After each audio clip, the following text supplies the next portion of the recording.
Ladies and gentlemen, good evening and welcome to the final press conference of the World Rapid and Blitz Chess Championships, organized by FIDE here in New York. This particular press conference is dedicated to the World Blitz, which is just finished now, hours away from New Year's here in New York. Here we have on stage with us the winners, Wenjun in the women's competition, and two winners in the open competition, Mr. Nepomniachtchi and Mr. Magnus Carlsen. Welcome to all of you, and thank you for joining us. This is a unique end to a unique event in a unique year for FIDE, where we celebrated 100 years since our founding. And we're delighted to have been able to organize this event here and to bring it to New York. And we're very grateful to all the players who have come, all the media and all the spectators, and we hope that you really enjoyed the show. I'm going to start with Ju first, because you finished your event first. So it was really tough, this final stage of the knockout. 5 draws and then a victory against your compatriot Lei Tingjie. Yes. What are your thoughts? Well, I think it is in the finals. Lei Tingjie is a very strong blitz player, and I was just more lucky. And well, I think we both play well. But do you think luck prevailed here? So how big of a factor was luck? If you could quantify it, would you say 50, 60%? Well, I think like in the first 5 games, we both played well, and in the 6th game, and she played this opening. I know it's a decisive game, and well, luckily I checked it earlier, like in this tournament, so I know some thoughts. So I guess that's how it was. Thank you very much. I'm turning to the winners in the Open. Jan, I'm going to start from you. You managed to come back 2 games down and to equalize, and then we saw 3 very hard-fought draws. Mm-hmm. How difficult was it to make a comeback, and how do you do it? Obviously, that's a really big thing in the finals of the World Blitz against Magnus Carlsen. How difficult was it for you? Well, it was, of course, uneasy, and we played recently in the ChessCom finals in Oslo, and it was like pretty much the same situation for me. Like, so I started with 2 losses, and then it was 6 games, but anyway, it was very difficult to come back. But I also think that even though like I had some chances in those games, like in Oslo, so I wasn't like too pessimistic, because all right, like of course like not the best start, but whenever I get a chance, I can try to play it on and to use it. So yeah, it's like 3-2 blitz. It's anything can happen, and yeah, okay. The game 3 was important, and okay, then game 4, I believe it was a continuation of our theoretical battle from Oslo, and then that game I castled like kingside and got mated in 2 moves. Here I opted for queenside castle, which worked like a charm, but. Of course, okay, I already had to get from behind against Wesley, and Magnus had to do the same, I think, against Hans in the first match, yeah, so, yeah, it's a very long and exhausting event for everyone, so it was, of course, quite a bit of luck for me, but I think also I just tried to give it all. Excellent, thank you very much. Magnus, after these 3 very difficult games which ended in a draw, if I got it well, you stood up and suggested that you came with the proposal that you should split the crown, split first place. What made you suggest that? I thought that at that point, like we'd already played for a very long time, and I was first of all very happy to end it, and I thought at that point it would have been very, very cruel on both of us if we that one gets first and the other gets second, and so I thought it would be a reasonable solution. What do you think the reaction is going to be of the spectators to this? I don't know. I think to both your fans and no, I think like people, of course, understand that we're both tired and nervous, but some people are gonna like it, some people are not gonna like it. It's the way it is. All right, that's great. Well, thank you both, and thank you, Drew. So we're going to open the floor now for questions. Tell us where you're from, tell us what your question is, and let's move on. Hello, gentleman over there. Hi, my name is Sal Triparano with the Chicago Chess Foundation. Would like to say Happy New Year's to you champions. My question is for everyone on the panel. You face many top players across several different formats in chess. Do you feel like rivalries play a bigger role in Blitz compared to classical chess? If so, who is your biggest rival in the Blitz format? Okay, June, do you want to start first about rivalry? Who is your biggest rival in the Blitz? Well, actually, I don't have that Perception? expectations for Blitz. That I think literally they are all good. But I think during the game I played, I think Leitinge played really well. She gave me a lot of pressure during the game. Thank you very much. Two of you obviously talk about the rivalries. Magnus, you want to start first on this one? Yeah, I mean, of course, there are many like good potential rivalries, but I'm most of all just trying to beat the field, like trying to beat whoever is in front of me, and of course, with this match format that we had today, then it becomes kind of more pronounced, which I guess is a good thing. Jan? I also think like on a good day, like anyone can perform brilliantly. Yes. So whatever we take, like not only like top 10 players or top 20 players, but a lot of Blitz stars, who are, some of them are like well known on the internet, on the chess.com, some of them like less. But I think if we check like the standings of the Swiss part of the World Blitz Championship, okay, quite a bit of names which are not so well known, let's say for the people who are following only top chess tournaments. So of course, like I guess like Magnus is currently like the best Blitz player. But I think when it comes to online, okay, it's also like Alireza is very good, Hikaru is very good. Sometimes I can also play a little bit. Vesely, for example, yes. So I think it's a very, very volatile game, and like on a good day you can. But whenever you have it, like you can. I mean, especially in Blitz, you're capable of beating people. But now we have two of you here next. I have to ask this question. You've played each other so many times, like you've played the other top players, but is there a specific mindset that has developed when you play Magnus or when you play Ian, like that is different, for example, when you play Wesley or somebody else? Yeah, I mean, of course, it's different based on opponent, and you adjust your strategy a little bit because of that. But as you said, like we've played each other so many times that you kind of know what you're getting at this point. Okay, Jan? Yeah, like generally, I mean the Blitz of course you make a lot of mistakes in Blitz, and I think the key is like to minimize your unforced errors, like in tennis. And like as for me, I'm sort of capable of keeping up like very, very high pace. And normally I think I play a little bit more quick than majority of my opponents, but the problem, okay, I don't play too good here, so don't blunder pieces and so on, and don't make some silly moves. And if you can combine it, then probably you can fight for some high places and hope for a good result. But there is like no specific approach towards players here. Normally in Blitz it's a game of intuition, and you have to play a position you know well, you feel well. And I mean, it can be objectively bad, but you know what you are doing, and that's perhaps the most important thing. Okay, two different approaches. Thank you very much. Next question. NRK?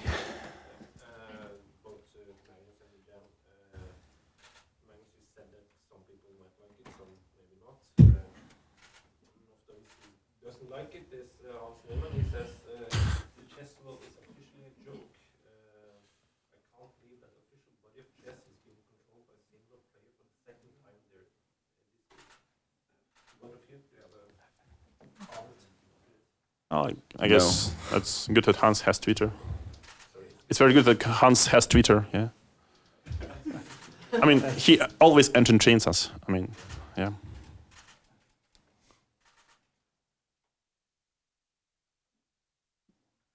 Magnus, do you want to I comment? just said no comment. Yeah, well, thank you for that question. I mean, obviously, FIDE is its own body which controls itself, but everyone is entitled to their opinion, so that's how we carry it.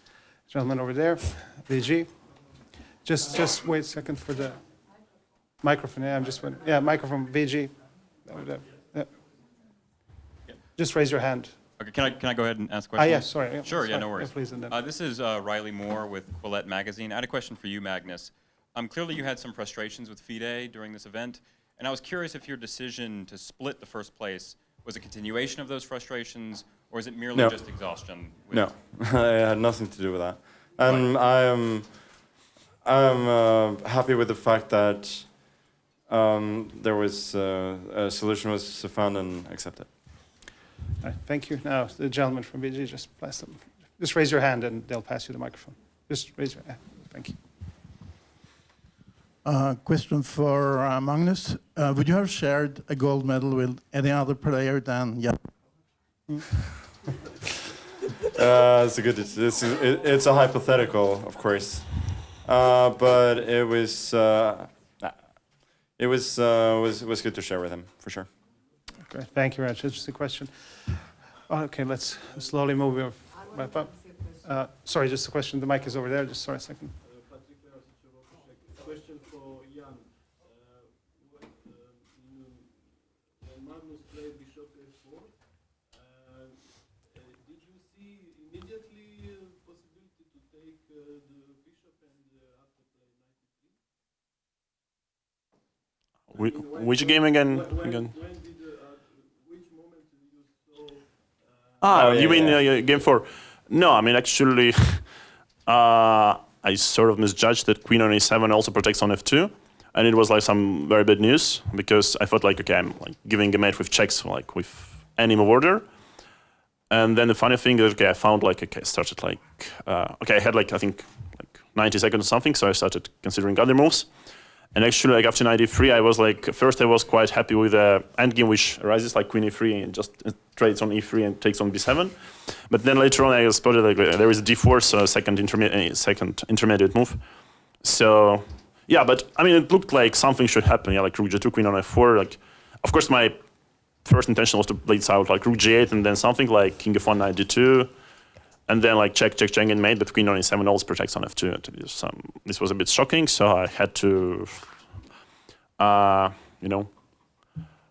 create a new master plan. Yeah, but yeah, fortunately, 93 was just enough. I thank you. We're wrapping up gradually. Just the lady over there with the mic. Just could you pass the mic to the lady, please? Thank you very much. Hi, I'm Virginia Benedict, and I have a chess club in my town, and I'm mostly little kids, youth. And so I asked this question the other day to the other winners, and I'm asking again the same. What advice would you give, would I give my kids to become really good chess players? What should they focus on, middle, opening, Clear. or endgame? Clear. Well, Ju, you want to start first on this one as well? Well, Brief I answers. think for little kids, 1 or 2 openings and some middle games is like a basic. But if they can grow more interest, and they can like analyze this more. Thank you, Ju. Jan, you want to? Well, I think generally speaking, there should be some passion towards chess, and chess should bring some joy and like enjoyment, let's say. So I think it's quite. This is it basically. Yeah, like so you can if especially like we speak about someone like very young, yeah, has like no real passion. Once again, yeah, like that doesn't really like to do too much of chess, like. For example, like me, yeah. I'm kidding, but yeah, normally everything like just a little bit of this, little bit of that is fine, but just keep the general attitude towards the game. Yeah, this is interesting that like brings you joy and so on. I think that's the key. And once there is a connection, yeah, like there is a link in between like the game, like. the work, you know, the study. I mean, it sometimes like brings some good results, and some of the kids become great players. Yeah, I would generally echo much of what Jan is saying. I think for kids, I don't think young kids should be thinking about how am I going to be, you know, one of the best in the world or anything like that. You just enjoy it as much as possible, and the process will lead you, you know, where it leads you. Thank you. When you were young, you started very young. Did you just enjoy it, or did you focus? Yes. Did you Yeah, focus? I loved it. So there was no thought of like focus or anything. I just did what I loved. And you still do. I mean, I saw in the fourth game when you were losing, at one point you just smiled at the position, which is interesting to have such a reaction in such a difficult position. Well, I'm not sure about maybe that. I noticed that. But Maybe that's how I read it. It was an interesting game, so that's for sure. Thank you. Hans, NRK, Norwegian. To Magnus and Jan, how does it look for FIDE that you have to call the president to make a decision to split the gold, and what did he say? Well, you know, I think I've said enough about FIDE. It's okay. no, but I guess like there was like there was a case of sharing gold on the Olympiad, yeah, in Tokyo, yeah, like so more or less recently, I'd say, yeah. And also the one decision I didn't like too much, the sharing first for the online Olympiad in chess, which was a bit controversial to me, but okay, what to do? So I think it's like maybe it will cause FIDE to return the Armageddon tiebreak, yeah, like so to determine the winner. But so far, okay, I'm not going to whine too much. Yeah. Okay. Who's that? I No. Like he didn't really say anything. It was like I think they, perhaps, yeah, like so. I think they just informed about our like agreement, yeah. Exactly. The protocol was that you informed the chief arbiter, who then communicated that to the FIDE president. Yeah, like so this. there was no direct conversation between you and. Of course. That's. I believe that's what you were aiming at the question, and that's what it is. Yes, one more question over there. This is Harshit Rajan from ChessBase India. I see that Blitz and Rapid is growing a lot. Do you ever see like a format of World Cup and candidates coming in just to determine the world Blitz or Rapid champion, or do you think that classical is the only format that should have that kind of a cycle? Yeah, I mean it's a good question. I think in general it's a good thing that that there is an actual final of this event, that you get a winner, or in this case two, which is I think would be quite rare in head-to-head combat. But as I think these events are good on their own, so I don't think there needs to be a cycle like in classical. Thank you. Room for one more question, if there is any space. Okay, over there, and then let's. After becoming a tournament champion for so many different formats of chess, I'm curious to know what about the game of chess still brings you joy and sparks a curiosity? Magnus, you want to take that first?